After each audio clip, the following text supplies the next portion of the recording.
ठीक है, अच्छी चीज़ अगर किसी को लग रही है, कोई बड़ा निवेशक खरीद रहा है, तो वह हैप्पी फोर्जिंग्स। हैप्पी फोर्जिंग्स देखिए मैम, 1.25% नीचे 1270 के आसपास। इसमें कल क्या हुआ है कि बल्क डील के जरिए बिजनेस एक्सलेंस ट्रस्ट ने कुछ 27 लाख शेयरों के आसपास की बिकवाली कही है, लेकिन सामने क्या हुआ है, कोटक महिंद्रा म्यूचुअल फंड ने खरीदारी की है उसी भाव पर, 1145 रुपये के भाव पर कुछ 25 लाख शेयरों के आसपास की खरीदारी की है। तो इस केस में तो बायर भी है सामने मैम, एक बड़ा म्यूचुअल फंड है जिसने ये यस। शेयर खरीदे हैं। तो ये स्टॉक आपको कैसा लग रहा है? देखिए, प्राइस चार्ट पर बोलेंगे तो ठीक है। और अच्छी चीज इसमें क्या है कि इसका 84% बिजनेस इंडिया पर डिपेंडेंट है।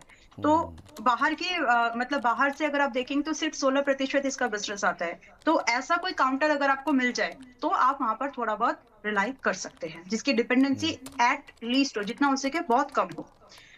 वेल, इसमें अभी फिलहाल के प्राइस पर जो कि 1260 का है, खरीदारी मत करिए। मतलब ये ऐसा हो जाएगा फिर कि आपने ऊपर के भाव पर किसी को एग्जिट दिया जैसे। So you don't be like this, आप ऐसा मत करिए। आप कम से कम इसमें वेट कर लीजिए एक अच्छी प्रॉफिट बुकिंग के बाद वाले भाव पर एंट्री करने का।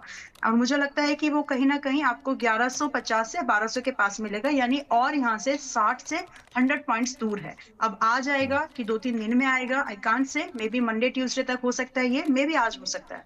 तो फिलहाल आप इसको अच्छे भाव पर बाय करने की कोशिश कर सकते हैं। एंड जब भी आपकी बाइंग ट्रिगर हो जाए, you got to maintain a stop loss just at 1050, 1050 पर मेंटेन करो।